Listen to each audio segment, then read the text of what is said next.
प्रणाम श्रोता बंधु। सनातन धर्म रे मनुष्य मानक पई चारिटी आश्रमर व्यवस्था रही। सेगुड़ी कहला ब्रह्मचर्य, गार्हस्थ, वानप्रस्थ एवं सन्यास आश्रम। जन्मरू 25 वर्ष पर्यंत ब्रह्मचर्य आश्रम पालन करने हुए। ब्रह्मचर्य आश्रमर सफलता परे वैवाहिक जीवन बितेबाकू हुए। एहाकू कुहाଯାଏ गृहस्थ आश्रम। गृहस्थ आश्रम सफलतार सहित संपादन कर सारिले आरंभ हुए वानप्रस्थ आश्रम। वानप्रस्थ परे सन्यास जीवन आरंभ हुए। एक कथा भागवत वर्णना अछि। जीवनर प्रथम आश्रम ब्रह्मचर्य आश्रम। तेबे ब्रह्मचर्य आश्रम विषय भगवान श्रीकृष्ण उद्धव को अनेक कठोर नियम सब कहिसंती। से नियम भितर गोटे हेला नित्य संयत ब्रह्मचारी नयन न देखिब नारी। अर्थात ब्रह्मचर्य आश्रम रे सबबेले संयम जीवन यापन करिवो। कौनसी स्थिति रे मध्य नारी को दर्शन करिवो नाही। एमिति कि काठ, माटी बा पत्थरर नारी मूर्ति मध्य देखिवो नाही। अतीत रे ब्रह्मचारी माने गुरुकुल रे रहुथिले। सेठी गुरुंक ठारू समस्त विद्या शिक्षा करुथिले। बालिका माने मध्य आचार्यंक अधीन रे रही समस्त शिक्षा रे प्रवीण हेउथिले। पुनी सेतेबेले बण जंगल बेसी थिला, लोक गहली कम थिला। बालक मानक आश्रम ठारू बालिका माने बहु दूर रे रहुथिले। 25 वर्ष पर्यंत नारी मुख देखु नथिले। केवल सेतिक नुहे, से समय रे नारी माने घर भितर आकटरे रहुथिले। विशेष दरकार न पड़िले बाहर को आसु नथिले। एबे तो से समय नाही। समाज रे नाही नथिबा परिवर्तन घटिछि। गाँ गहली, शिक्षा, क्रीड़ा, गवेषणा, चिकित्सा, सरकारी कर्मक्षेत्र ठारू महाकाश यात्रा पर्यंत सबुआडे नारी माने सफलतार सहित दायित्व तुलेलेनी। सेमाने पुरुषंक समकक्ष हेलानी। यह तो समाज पई शुभ संकेत।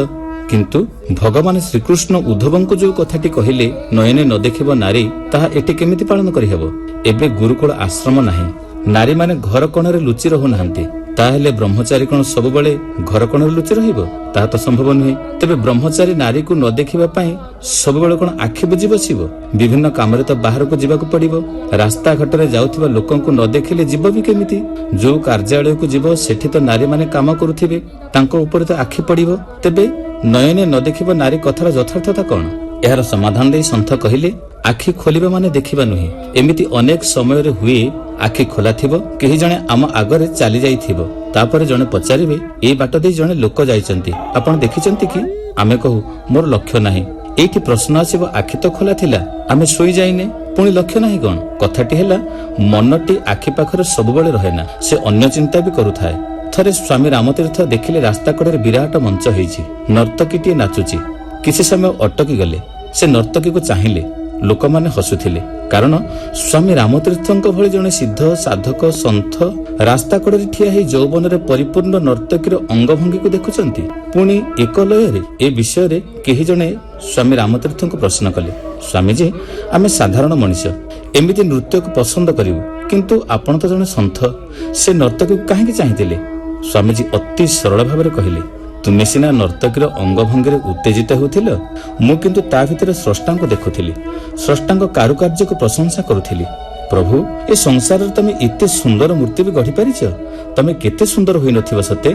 एहा ही होउछि दृष्टिकोण। कथा हैला, आखि देखिबो, किंतु मन जदि से दृश्य को ग्रहण कला, ताहा मारात्मक। ब्रह्मचारीर दृष्टि रे शरीर जहा, कांथ सेया। मनरे भावांतर सृष्टि करुथिबा एवं साधना रे बाधा देउथिबा दृश्य को ब्रह्मचारी निज भितरे साइति रखिबनी। ताहा हेउछि संयम जीवन। आखि अनेक दृश्य देखे, सबको मनरे रखेना। साधकर दृष्टि रे प्रत्येक नारी को मां विचार करिबा उचित। नारी नारायणीर एक रूप। ब्रह्मचारी नारी को देखिबनी, एहा साधनार प्रतिबंधक। किंतु नारायणी को दर्शन करिबा साधनारे सहयोगी। संयम आचरण द्वारा नारी ठारे भी नारायण को आरोपित करिहेब।